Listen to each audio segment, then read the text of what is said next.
Story number 1. The Hungry Spirit. Greg never thought much about the legends of the North. He had read about them, sure. Stories about the Wendigo, the old beast that haunted the deep woods of northern Canada. But they were just that. Stories. The kind of thing you read by the campfire to scare your friends. He had always considered himself tougher than that. At 24, fresh out of college and eager for adventure, Greg decided he was going to prove it. He rented a small cabin near a remote part of the forest, far from any roads or towns. The kind of place where people didn't dare to venture. He'd heard of it, the deep woods where no one bothered to go, and thought it would be the perfect spot for his solo camping trip. The first day was beautiful. The air was crisp and fresh, the smell of pine filling his lungs with every breath. He set up his camp, enjoying the solitude, listening to the natural world around him. But as the sun began to set, things started to change.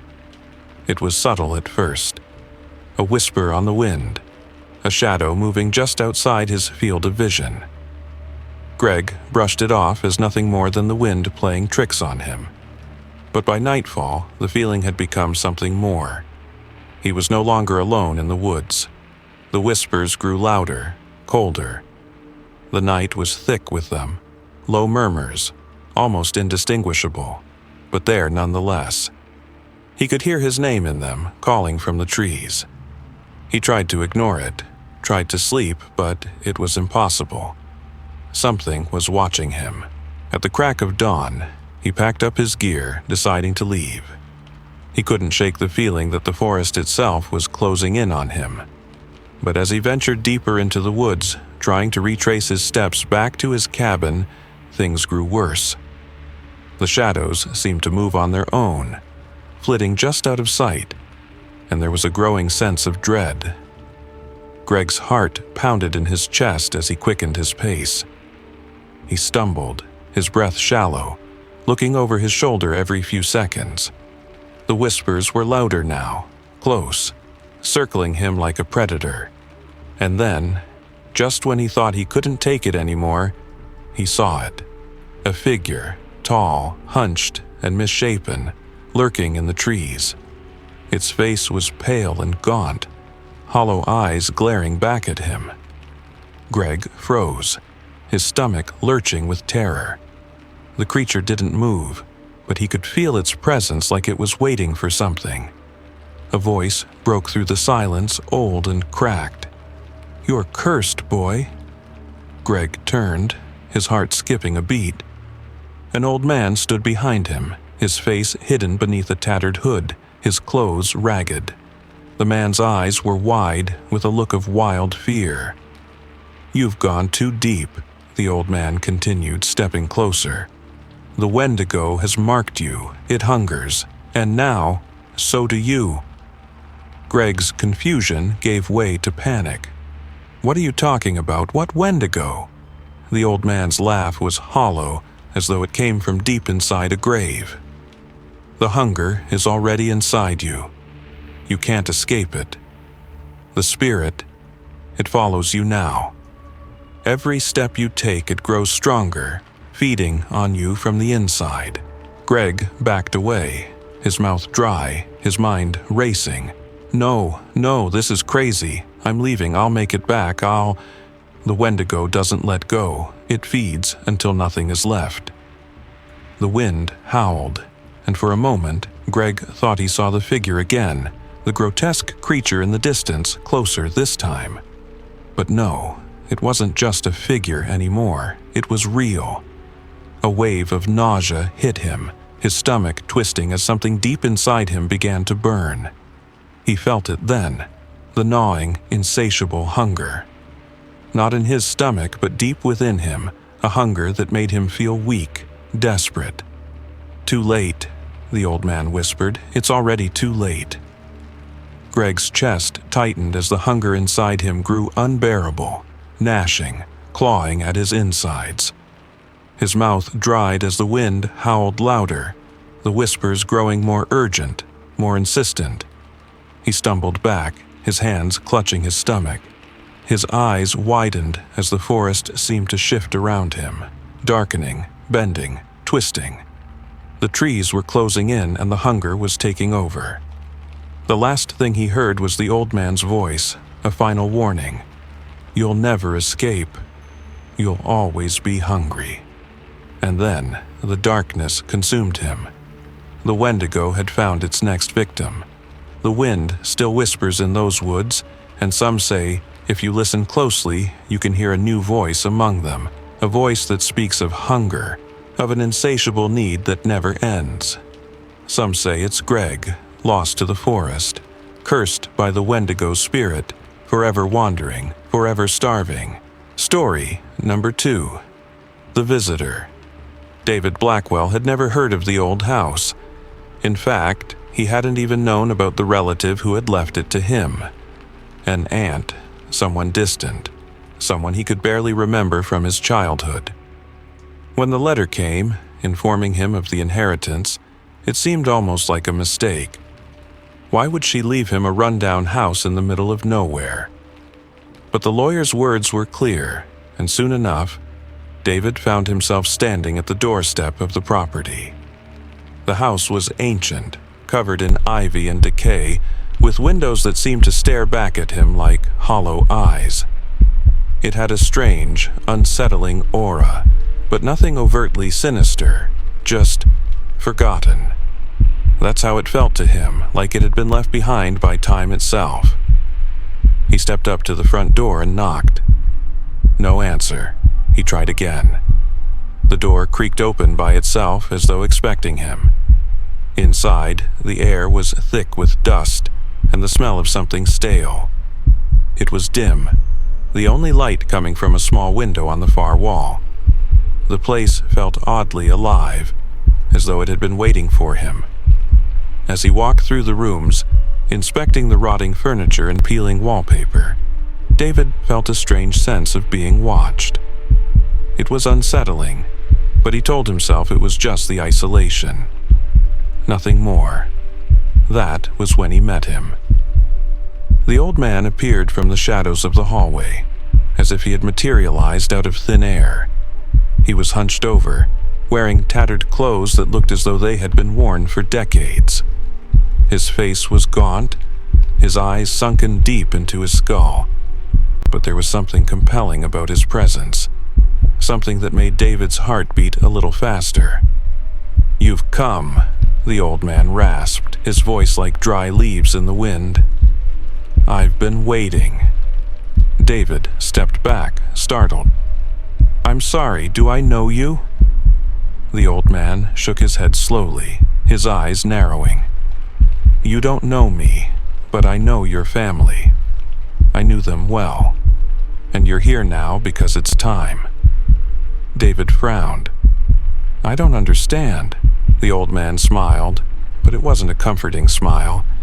It was more like a knowing grin, one that made David's skin crawl.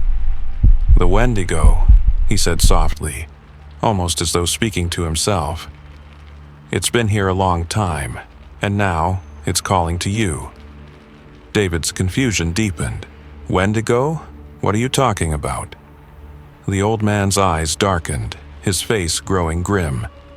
"It's a curse, young man, a hunger that grows from within. It doesn't matter if you believe in it or not. The forest, the house, they are all tied to it. Your bloodline, too." David laughed nervously. "This is nonsense. Superstition. I don't believe in such things." The old man's face twisted into a grimace, his voice dropping to a whisper. "You will. Soon enough." With that, the old man turned and shuffled away, disappearing into the shadows of the house. David shook his head, dismissing the encounter as the ramblings of a madman. But as he spent more time in the house, something began to change. It started subtly, an odd feeling of unease, as though the walls were closing in. But then it grew stronger. One night, as he sat alone in the parlor, David felt it, the gnawing hunger. It was like a dull ache in his stomach, but more than that, it felt wrong. It wasn't just physical, it was a craving that went deeper, something insatiable, like a need he couldn't control. It made him restless, irritable. That night he dreamt of the forest. It was dark, cold, and the trees seemed to whisper his name. In the dream, he was running from something, though he couldn't see what. The hunger grew stronger, pulling at him, and in the distance he could hear the sound of something following him, its footsteps heavy and deliberate. Then, just as he felt it would overtake him, the dream shifted. He was in the house again, standing in the same parlor where he had been sitting before. The old man was there, standing in the doorway. He didn't speak, but his eyes seemed to pierce through David's very soul. "You can't escape it," the old man's voice echoed in David's mind. David woke up with a start, his heart racing. He was drenched in sweat, but the hunger hadn't gone away. It had intensified, a gnawing, relentless urge that made him want to tear at his own flesh. The days that followed were a blur.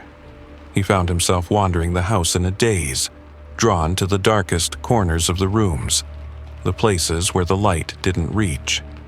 He began to lose track of time. The hunger kept growing, a constant presence that threatened to overtake him.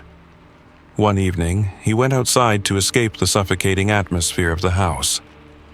As he wandered through the overgrown yard, the wind howled through the trees, carrying with it a strange, unholy whisper. David froze, his breath catching in his throat. He wasn't alone. Standing in the shadows of the trees, watching him, was the old man. But now he looked different. His face was twisted, no longer just a relic of age and decay. It was something more, something ancient. His eyes were black pits, endless and deep, and he was smiling. "The Wendigo comes for you," the old man said. His voice like the rustling of dead leaves. David's body trembled with terror. The hunger was unbearable now, and he knew, without a doubt, that the curse had already taken hold of him. It was too late. The last thing he heard before everything went dark was the old man's final words, "You've joined us now."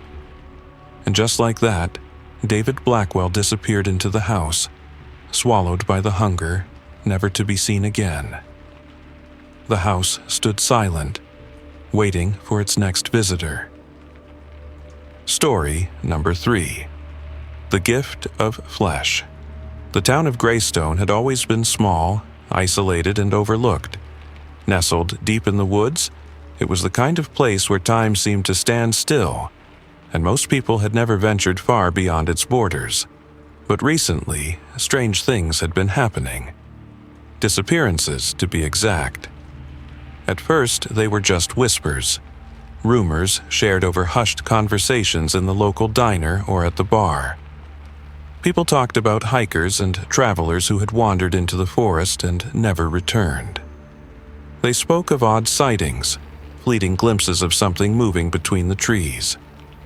But these were just stories, weren't they? That's what Michael Durant thought when he arrived in Greystone, a journalist from the city, sent to investigate these disappearances. He'd heard the stories on the news and thought they were nothing more than local legends. A rural town, a few strange occurrences, and some overactive imaginations. Nothing more than that. But the moment he stepped off the bus, something felt off. The air was thick with tension, and the people were tight-lipped. Michael checked into the local inn, where the woman behind the counter barely made eye contact with him. She gave him a room on the second floor, far away from the others, as if she knew better than to get too close. As the evening wore on, Michael wandered into the local diner for dinner, hoping to get some information. But the place was quiet, the only sounds coming from the clinking of silverware against plates.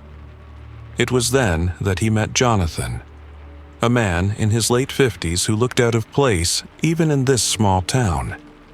His clothes were fine, a little too fine for a place like Greystone, and he spoke with an accent that was far removed from the drawl of the locals.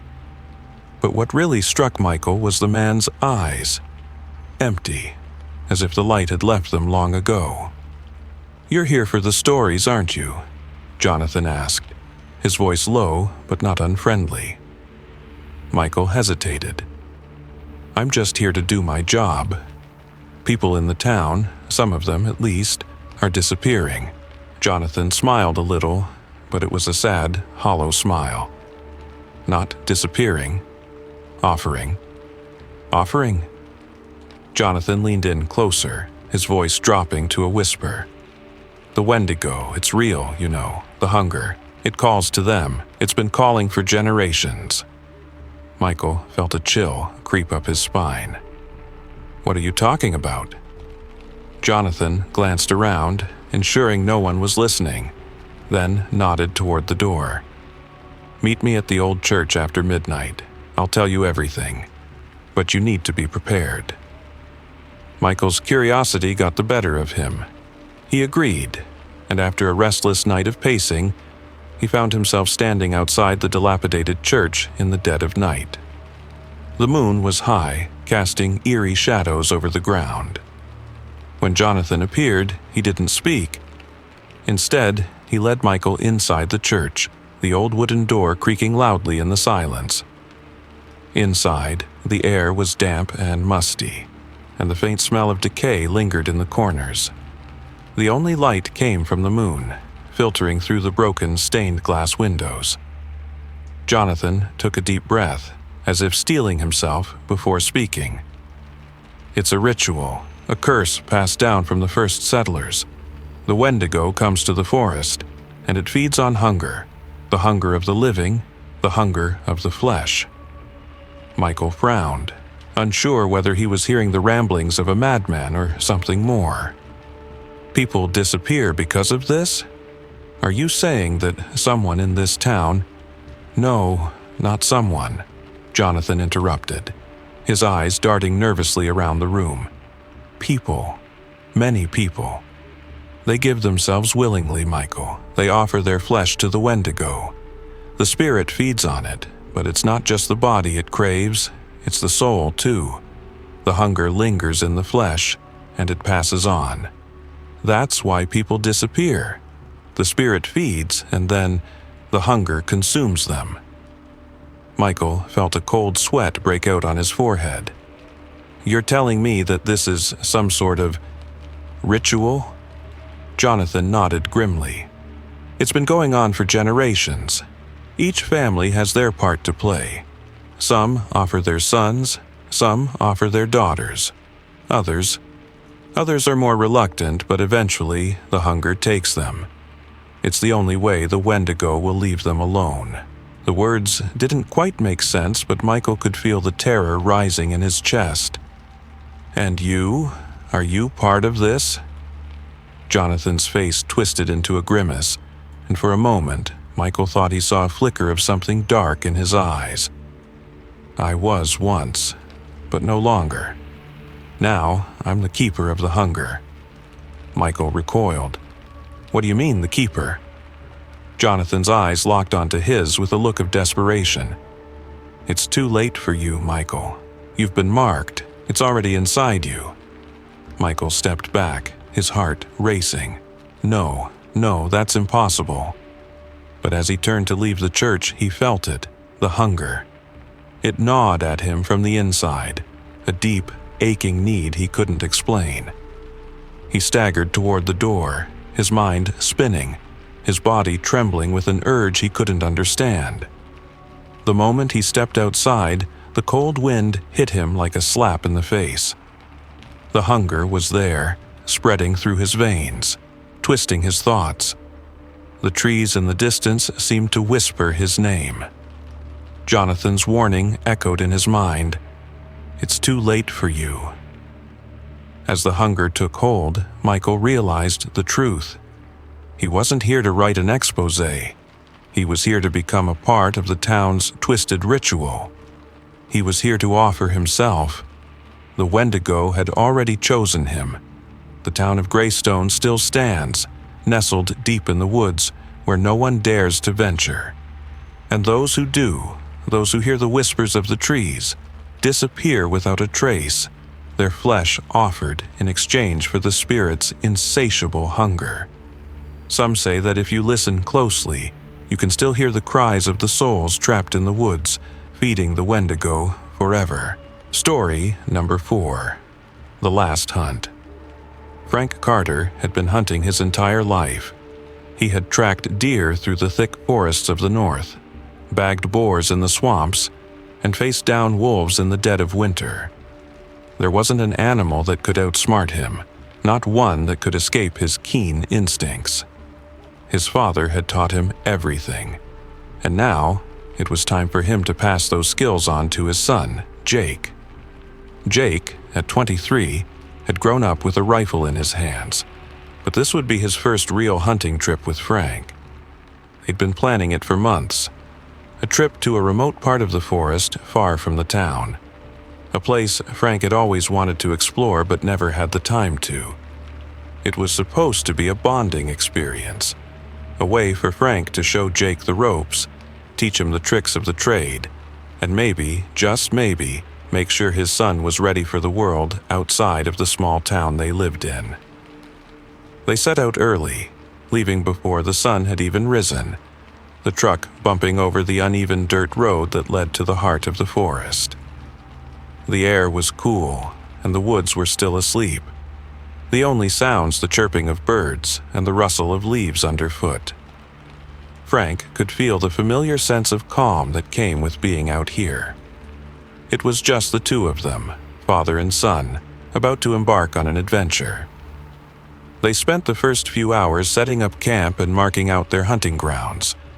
Frank was meticulous, as always.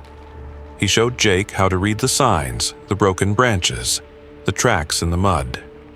By mid-afternoon, they had found their first sign of big game, a fresh set of deer tracks leading deeper into the woods.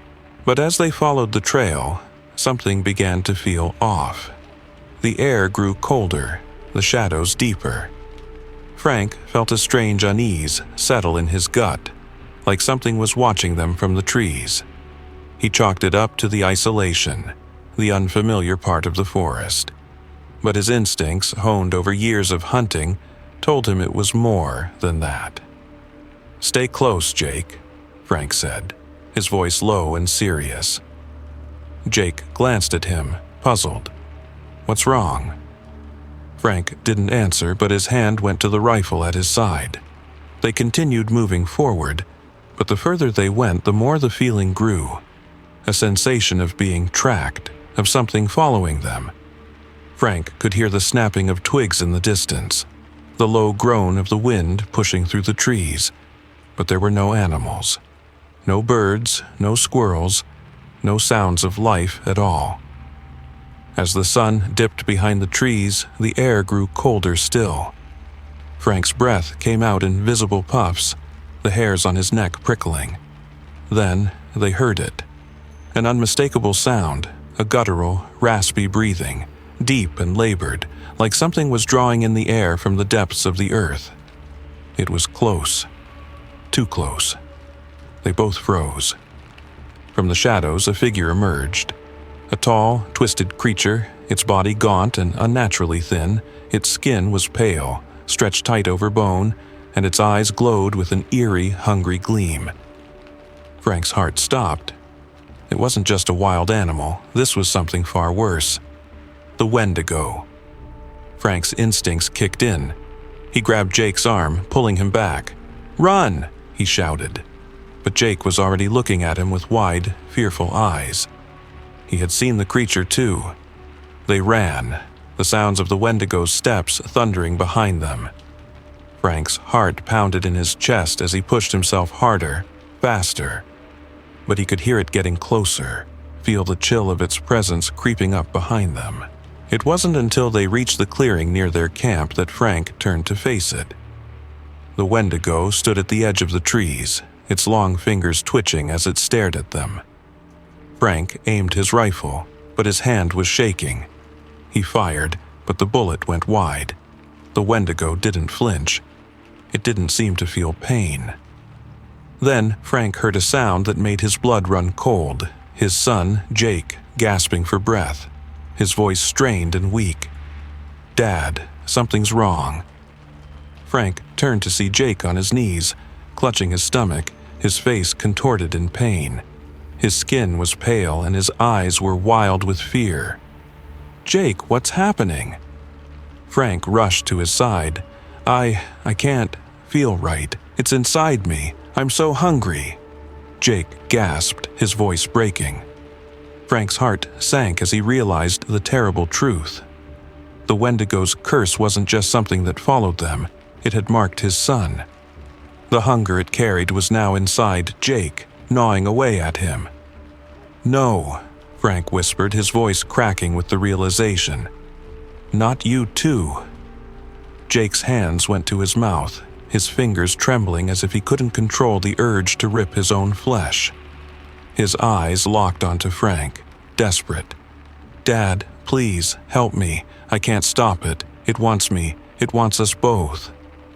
Frank's blood ran cold. He had heard the stories, the legends of the Wendigo, how it could pass its hunger onto those it touched.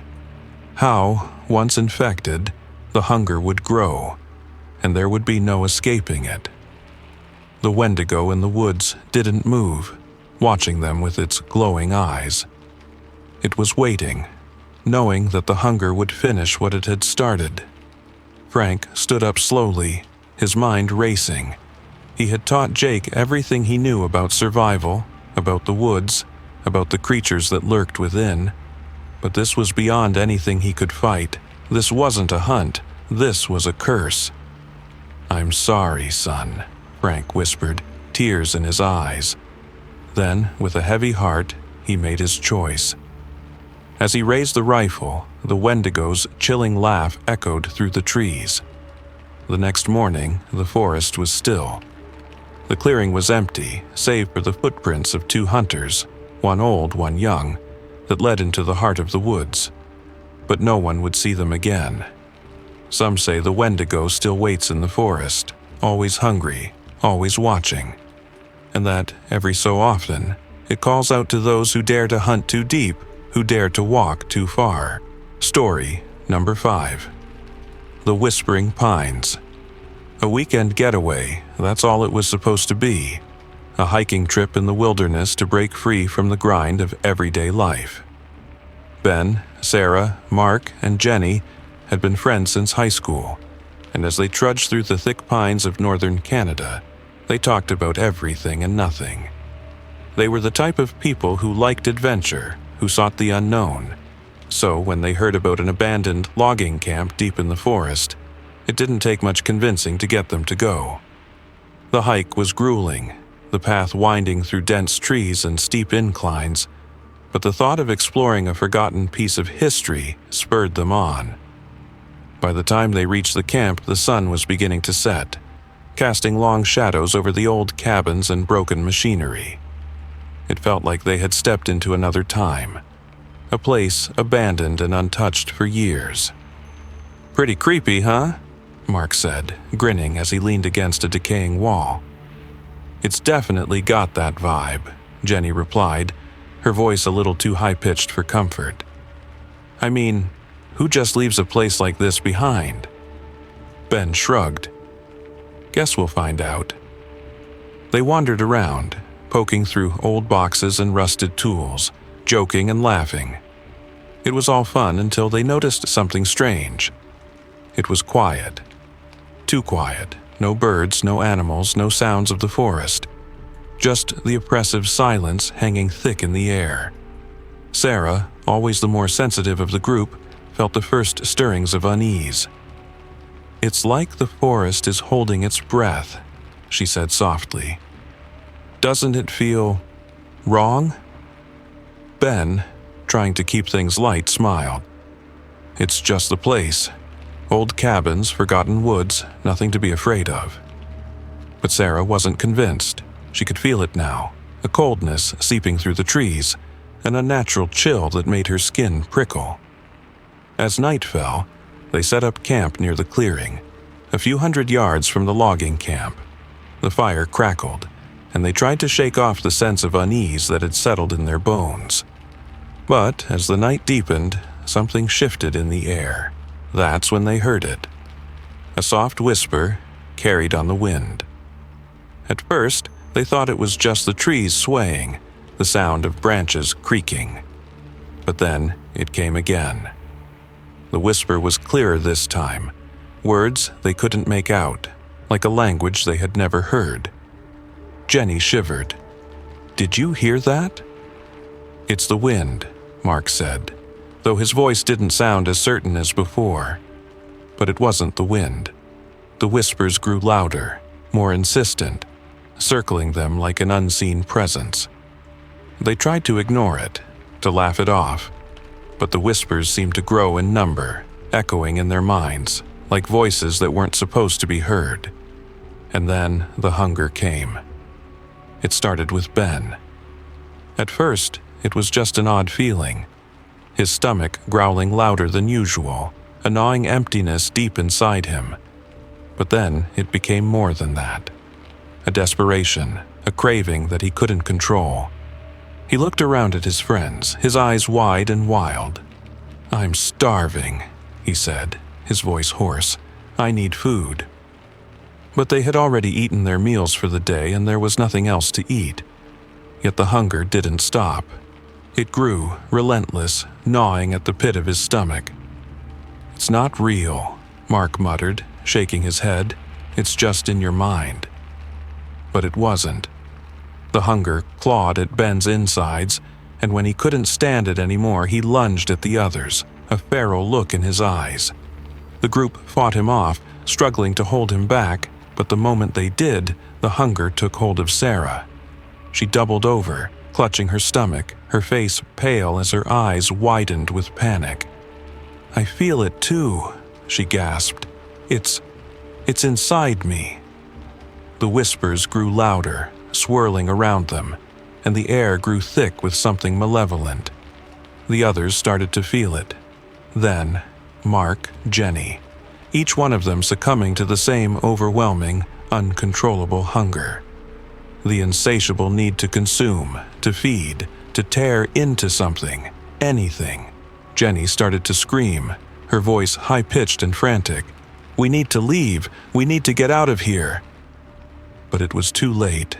The hunger was already taking hold, and the forest around them seemed to close in. The trees whispered, their branches swaying in time with the voices in their heads. They were trapped. Mark, shaking uncontrollably, looked toward the trees. "It's the Wendigo. It's in the woods. It's been following us, feeding off of us." Ben's eyes flickered with fear, but it was too late for reasoning. He wasn't thinking about escape anymore. He wasn't thinking at all. The hunger had taken over, and it was all consuming.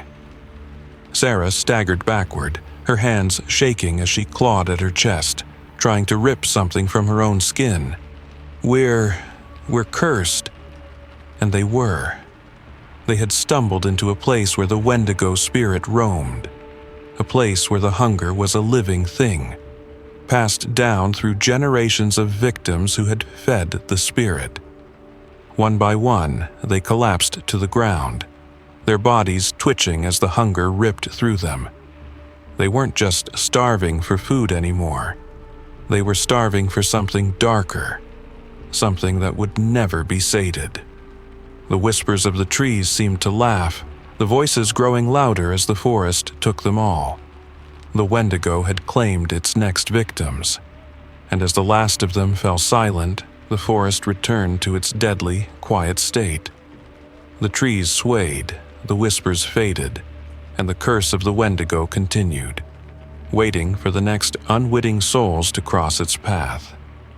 The whispering pines stood still once more, waiting for the next hikers, the next wanderers. The voices of the lost lingered in the trees, a warning to those who dared to listen. Story number 6. The Wendigo's Bargain. Liam Hargrave had been running for months. He didn't care where he was headed anymore, as long as it was away from his past. A life of mistakes, regrets, and a string of bad decisions had led him to this point. He had tried to outrun it all, his debts, his enemies, the guilt that clung to him like a second skin, but it always followed, like a shadow that wouldn't let go. So, when he stumbled upon the small, isolated village nestled deep in the woods, he saw it as his last hope. The village seemed like a place where no one would ask questions. A place where he could hide, maybe start over. The moment he entered the village, he felt the weight of the place. A strange heaviness that pressed down on him, making it hard to breathe.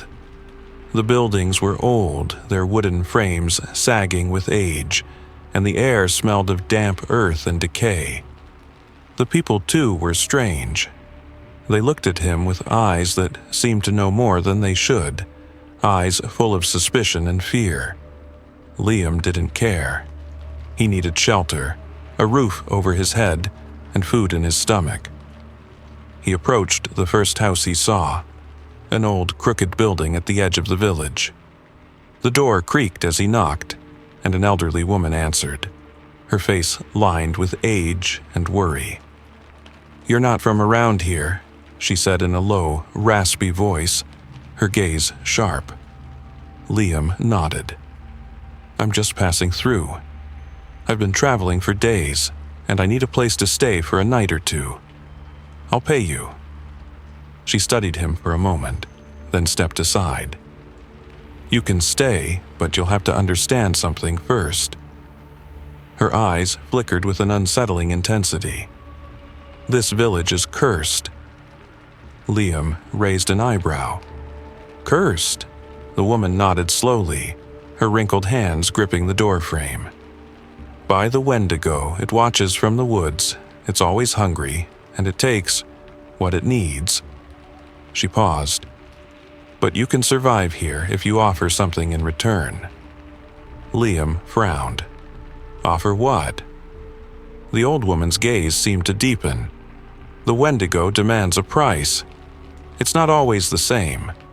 Sometimes it's a life, sometimes it's a soul, sometimes it's something else. But it always takes something. You can stay here, but you must give the Wendigo something in exchange. It's the only way to survive." Liam's mind raced. He had no idea what this old woman was talking about. The Wendigo? That was just folklore, wasn't it? But there was something in her voice, something in her eyes that made him hesitate. Desperation gnawed at him. He didn't want to go back into the wilderness. He was tired, broken, and afraid. "Fine," he said, swallowing his fear. "I'll do whatever it takes, just let me stay."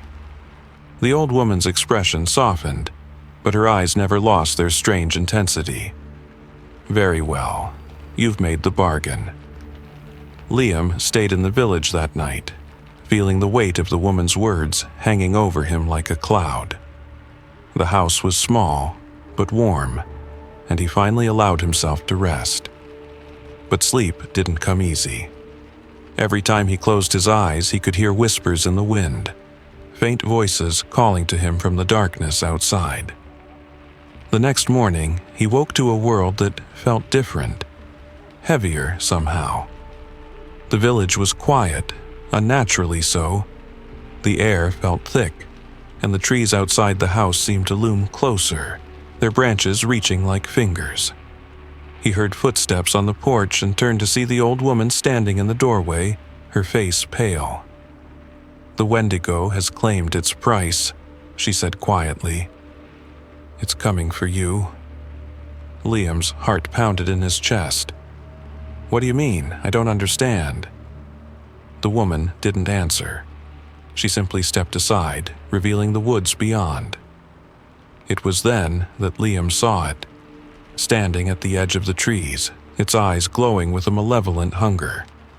The creature was tall, gaunt, its skin stretched tight over bones, and its mouth was open wide, revealing rows of sharp, jagged teeth. Liam's blood ran cold as the Wendigo began to move, slowly at first, then faster, its long limbs propelling it toward him. He tried to run, but his legs wouldn't move. The air grew colder, the wind howling through the trees. The whispers grew louder, a chorus of voices that seemed to come from everywhere and nowhere. Then the old woman's voice broke through the noise. "You offered yourself. The Wendigo always takes what it is owed." Liam's mind spun as the creature drew closer, its eyes never leaving him. He had made the bargain. He had agreed to give something in return. But what could he give? His past, his soul, his life? The Wendigo's presence was suffocating now, its cold breath on his skin. He could feel the hunger emanating from it, the insatiable need that made his blood run even colder. Suddenly, Liam understood. The Wendigo didn't just take a physical price, it took something deeper. It fed on the very essence of a person's spirit, on their darkest fears, their deepest regrets. And that was what Liam had offered in exchange. With a scream, he tried to break free, but it was too late. The Wendigo's cold fingers wrapped around his throat, and the world went dark.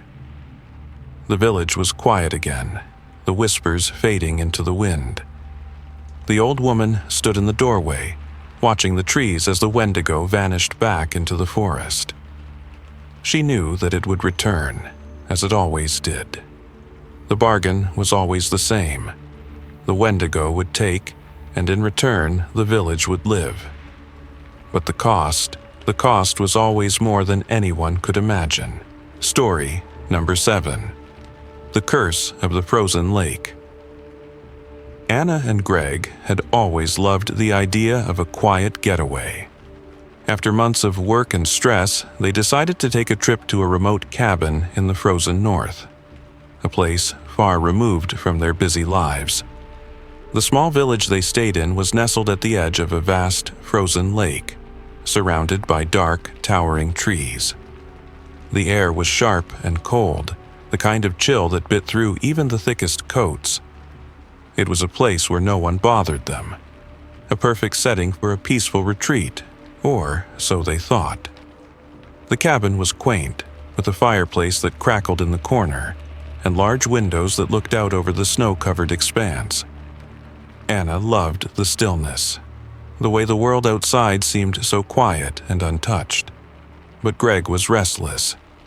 He hated the isolation, the silence that pressed down on him like a weight. It wasn't long before the tension between them started to build. One evening, after a particularly heated argument, Greg stormed out of the cabin, slamming the door behind him. "I need some air," he shouted, his face red with frustration. Anna stood there, fuming, her breath coming out in shallow gasps. She stared at the door, torn between anger and worry. He wasn't the type to storm off, not like this. But the cold outside was brutal, and Greg wasn't prepared for it. She knew he wouldn't last long out there. "I'll go after him," she muttered, grabbing her coat. She walked out into the snow, the wind howling around her, her boots crunching through the frozen ground. The lake stretched out before her, the ice shimmering in the moonlight. She called his name, her voice swallowed by the wind. No response. After what felt like hours, Anna found herself standing at the edge of the frozen lake, looking out over the vast, white nothingness. It was as if the world had swallowed Greg whole. Panic began to set in as the cold crept into her bones. She couldn't just stand there, she had to find him. She ventured deeper into the forest, her breath a cloud of vapor in the frigid air. The trees loomed like dark sentinels, their branches bending under the weight of the snow. The further she went, the more oppressive the silence became. It was as though the forest itself was holding its breath. That's when she heard it. A low, guttural growl, distant but unmistakable. Anna froze, her heart pounding in her chest. The sound was nothing like the wind, nothing like the animals she had read about in the region. This was something different, something predatory. She turned and ran back toward the cabin, but as she crossed the frozen lake, she noticed something strange. A jagged crack in the ice, as if something had broken through from below. Curiosity pushed her forward, and she crept closer, her footsteps tentative. That's when she saw it.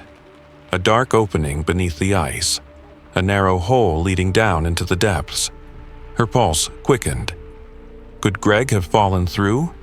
Or worse, was he trapped down there, waiting for her to save him? Without thinking, she pulled herself toward the hole, using her hands to scrape away the snow that covered it. The ice creaked beneath her weight as she peered into the dark abyss below. Then, she heard something else. Soft scraping sounds coming from the depths. A slow, rhythmic noise, like claws against stone. Her breath caught in her throat. She had to know. She dropped down to her knees and lowered herself into the hole, her fingers trembling as they found a narrow ledge. Carefully, she descended into the cave beneath the lake. It was dark and damp, the air thick with the smell of decay. As she moved deeper, her flashlight flickered and revealed something that made her blood run cold.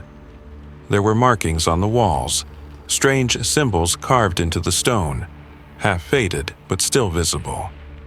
And then, at the far end of the cave, she saw him. Greg. He was hunched over, or what was left of him. His back arched unnaturally. His skin was pale, stretched tight over his bones, and his eyes glowed with an eerie, animalistic hunger. His teeth were sharp, jagged like those of a wild beast, and his fingers had elongated into claws. Anna stumbled back in horror. She couldn't speak, couldn't move. Her mind raced, but all she could hear was the frantic beat of her own heart. Greg, no, whatever was left of him, turned toward her. His eyes locked onto hers, and for a brief moment there was a flicker of recognition. But then, just as quickly, it faded, replaced by an insatiable hunger. The creature growled, a low, guttural sound, and Anna understood. This was no longer her husband. This was the Wendigo, a curse that had claimed him, transformed him into something far more terrifying. She backed away, but the cave seemed to close in around her. The air grew colder, impossibly so, and a voice whispered through the darkness. "The curse is passed on. You are marked now, too." Anna turned to flee, but the Wendigo, Greg, lunged at her, his claws reaching out with terrifying speed. She screamed, barely dodging as he missed her by inches. She stumbled back toward the opening, crawling toward the light, but the cold seemed to bite deeper with every movement. When she finally emerged from the cave, gasping for breath, she was alone, except for the feeling that something was following her, waiting just beyond the edge of her sight. The forest was still, as if it had been waiting for her to return. As she made her way back to the cabin, she couldn't shake the feeling that she was being watched. The curse had claimed Greg, and now it was coming for her too. The Wendigo was never truly satisfied, it always hungered, and she was the next offering. The frozen lake remained still and silent, its surface unmarred by the passing of time. The snow had covered the tracks, hiding the path that Anna had taken. The cold continued to hold the forest in its grip, and the Wendigo waited, patiently, eternally hungry, for its next victim to stumble into its grasp. Story number 8. The Blood of the Forest. Paul Davenport couldn't remember the last time he'd felt truly alive. It had been months since his wife, Emily, was found dead, her body left in the woods just outside of town. The police had no leads, no suspects, nothing to explain why she had been murdered. They told him it was a random act of violence, an unfortunate tragedy. But Paul couldn't believe that. Emily was not just another victim. She had been everything to him, his partner, his best friend, his love. And someone had taken her from him. He would find the truth, no matter what it took. At first, Paul tried to move on. He tried to live with the emptiness, but it was impossible. Every day, he could feel Emily's absence like a sharp ache in his chest. The lack of answers gnawed at him. He couldn't let go. He wouldn't. He spent nights poring over police reports, questioning neighbors, and following any lead, no matter how small. The deeper he dug, the more confused he became. Everything pointed to nothing. But then, one night, Paul overheard something. An old man at the local tavern muttering to his friend about the curse of the Wendigo. Paul had heard whispers of such things before, but he never took them seriously. Now, something about the way the man spoke caught his attention. The words hung in the air like a warning. "The curse, it's always there," the old man had said, his eyes wide with fear. "It's a spirit. It takes what it wants, feeds on the blood. People think it's a myth, but I've seen it. They used to sacrifice bodies to keep it at bay." Paul's heart skipped. The mention of a sacrifice, a body, blood. It seemed too much to be a coincidence. He left the tavern that night with a single thought in mind. He would go to the forest. He would find the truth about Emily's death, no matter where it led him. The next day, he set off for the woods. It was a remote area, a place where few dared to venture. But Paul wasn't afraid of the forest. He was afraid of the unknown, of the questions that lingered unanswered.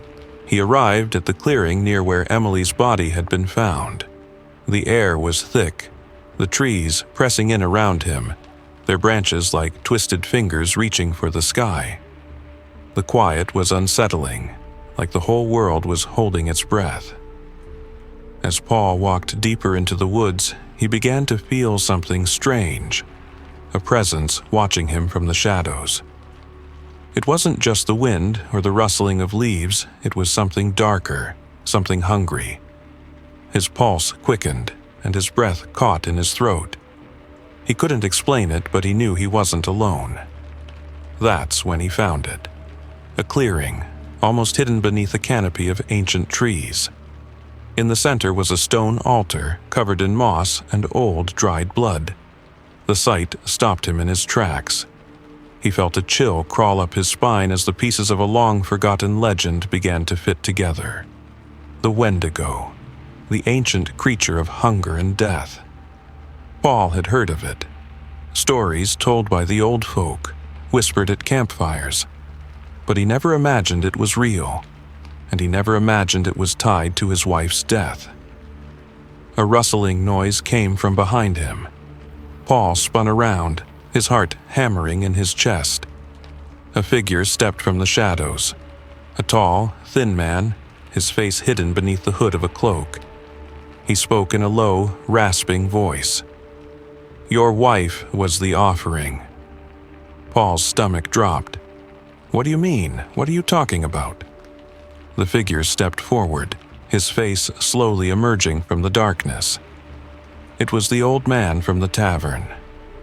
"The Wendigo demands a blood price," the man said, his eyes wild. "Your wife's death, it was part of a ritual. Her blood was spilled to feed the spirit, to end the curse that's plagued this land for generations. But the Wendigo doesn't forgive easily. It always demands more.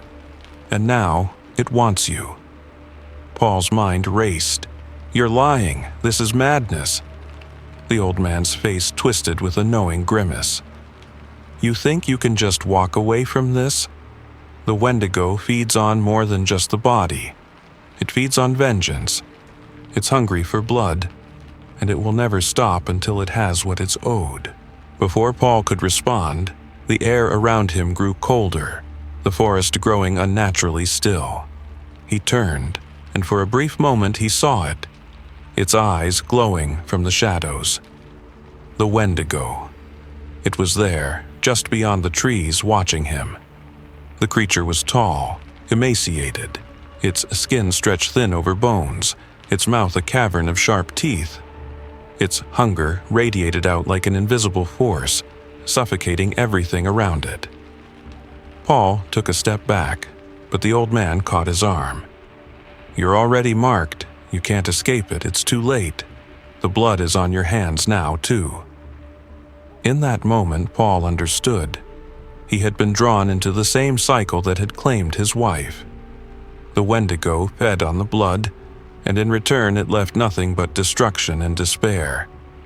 Emily's sacrifice had not ended the curse. It had only fed it.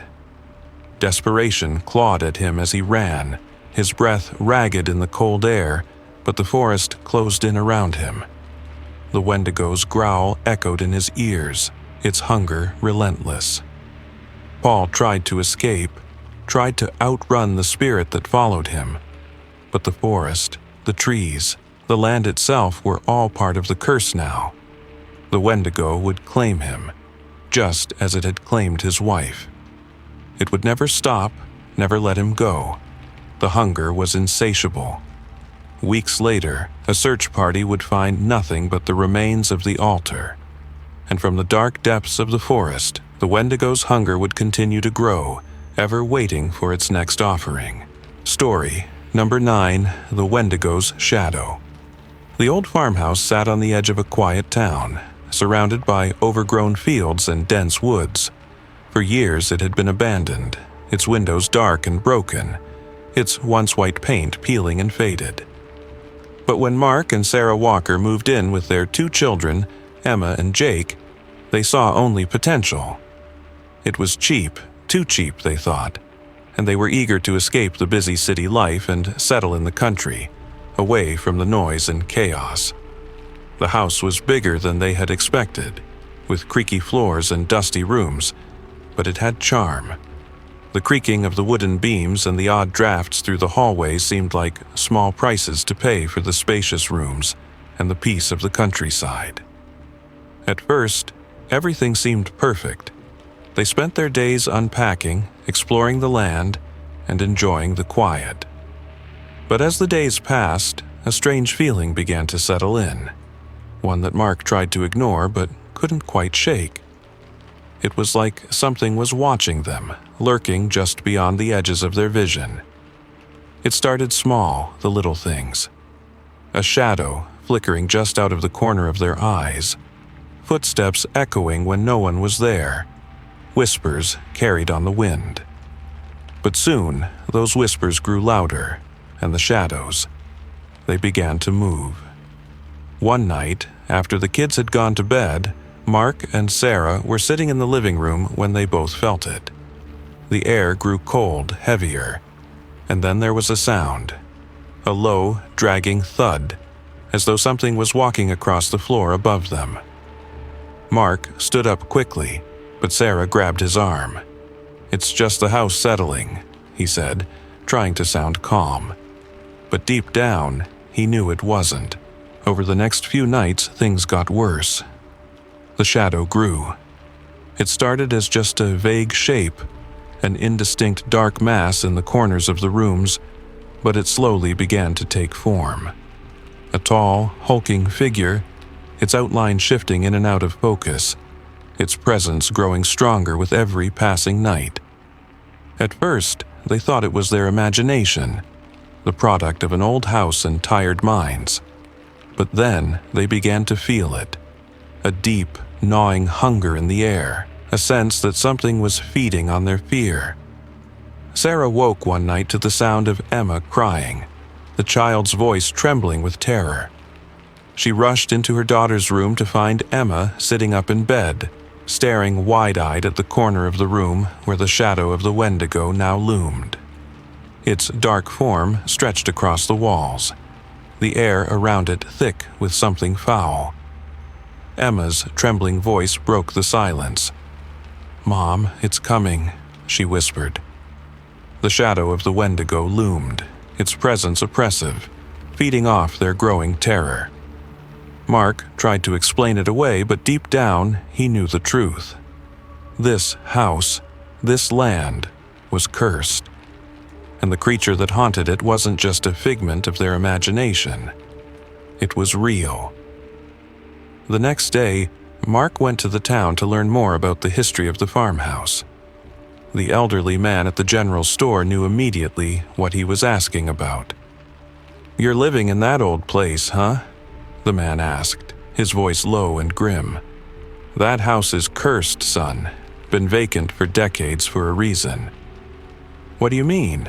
Mark asked, his curiosity piqued. "It's the Wendigo," the old man replied, his voice dropping to a whisper. "The curse has been there for generations. It feeds on the fear of those who live there. It comes closer every night, feeding off their desires, their hatred, their regrets. And when it gets close enough, it demands a sacrifice." Mark felt a cold chill run through him. He returned home in a daze, but he couldn't shake the old man's words. Every night, the shadow of the Wendigo grew larger, its presence more oppressive. His family was being consumed by something dark, something powerful, and they couldn't escape it. As the days went by, Mark watched in horror as the family began to unravel. Sarah couldn't sleep, her eyes wide with terror, constantly looking over her shoulder. Emma and Jake became withdrawn, their once bright eyes now clouded with fear. The Wendigo's hunger was beginning to break them down from the inside. One evening, Sarah collapsed in the kitchen, her body racked with sobs.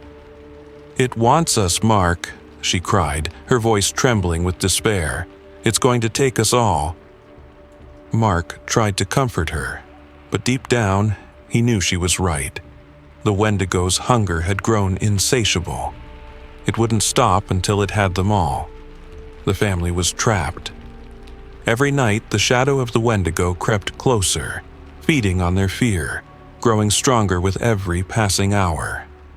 Mark knew that there was only one way to break the curse, to save his family.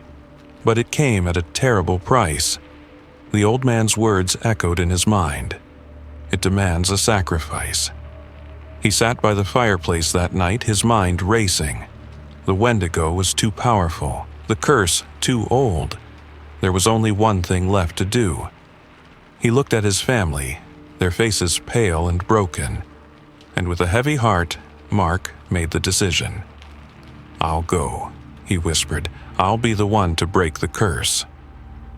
But as he approached the shadow, he felt the Wendigo's cold hand on his shoulder, its grip tightening as it pulled him deeper into the darkness. The hunger was too strong, too relentless, and as Mark sacrificed himself to free his family, he realized that the Wendigo would never truly be satisfied. It would always hunger for more.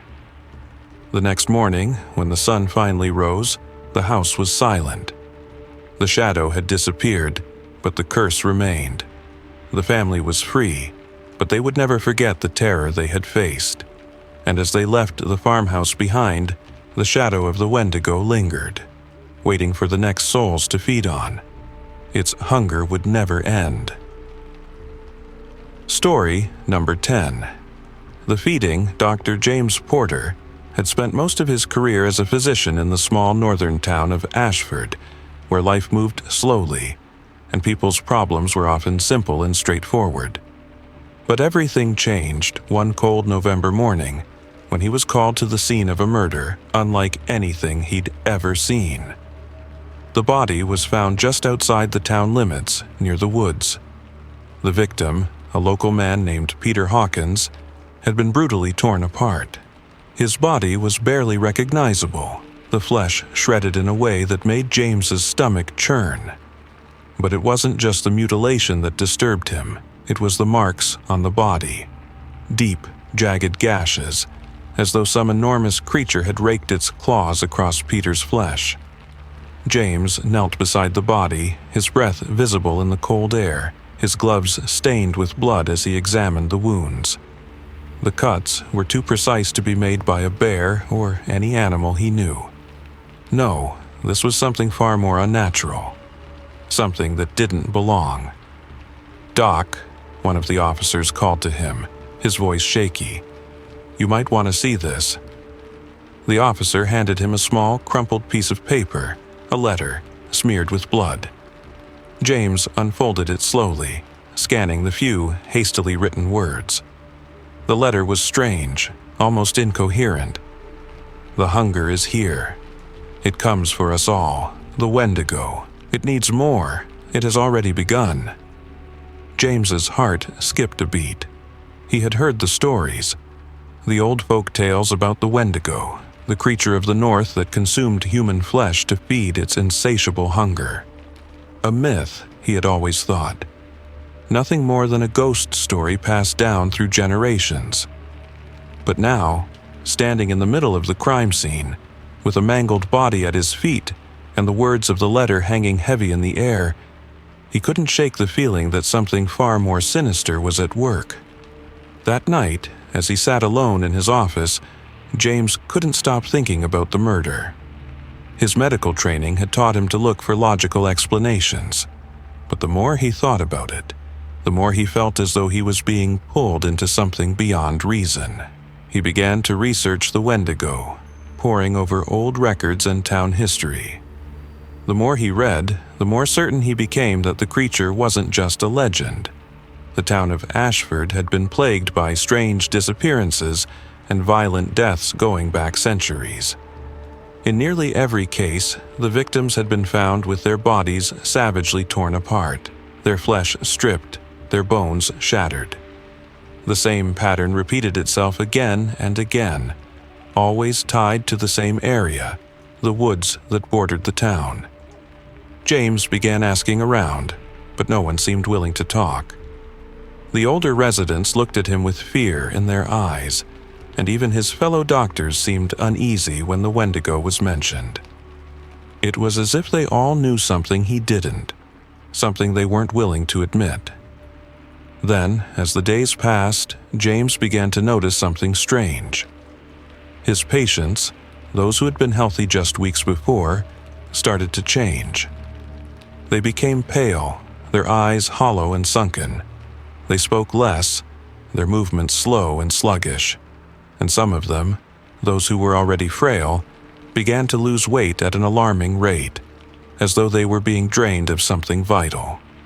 One evening, as James walked through the dark streets of Ashford, he passed the old cemetery at the edge of town.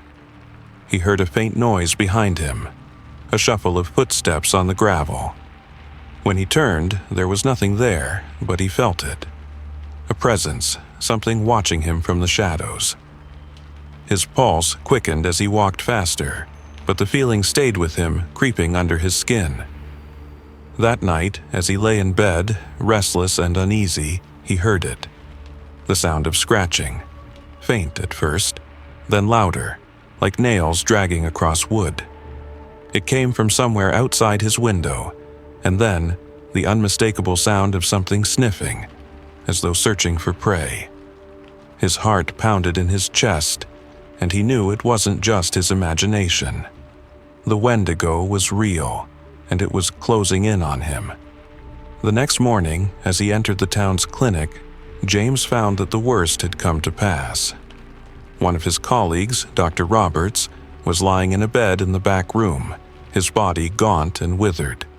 His eyes were wide, and his breath came in shallow gasps. The once bustling doctor now looked like a shadow of himself, his skin hanging loose like a sack. "What happened to him?" James asked, his voice trembling. I don't know," one of the nurses said, her voice soft with fear. "He started changing, like the others, losing weight, acting strange, and then—" She trailed off, shaking her head. James walked closer to the bed, his hand shaking as he checked Robert's pulse. It was faint, weak, and then, as he examined the doctor's throat, he saw the marks, deep scratches, as though something had clawed at his neck. "God help us," James muttered, backing away from the bed. "It's happening. The Wendigo. It's feeding on us." Over the next few days, James's fear grew. He became convinced that the creature had begun to feed not just on the victims but on the entire town. Its hunger was insatiable, and it was only a matter of time before it came for him. And it wasn't just the town. He could feel the hunger creeping inside of him, gnawing at his thoughts, at his very soul. He could hear whispers, feel the urge to devour. He tried to leave, to get as far away as possible, but the town was no longer the place he had known. The streets seemed to close in on him, the shadows grew longer, and the wind howled with a terrible, haunting sound. One night, James woke up to find the Wendigo standing at the foot of his bed. Its eyes glowed with a hunger that pierced him to the core. He could feel its breath on his skin, its icy cold presence seeping into his bones. He knew then what he had to do. He had to sacrifice himself to end the curse, to stop the Wendigo's feeding. But as he moved to end it, the hunger grew inside him, and for the first time, he understood. The Wendigo wasn't just a creature, it was a part of him now. The last thing James heard was the howl of the Wendigo as it tore into his flesh.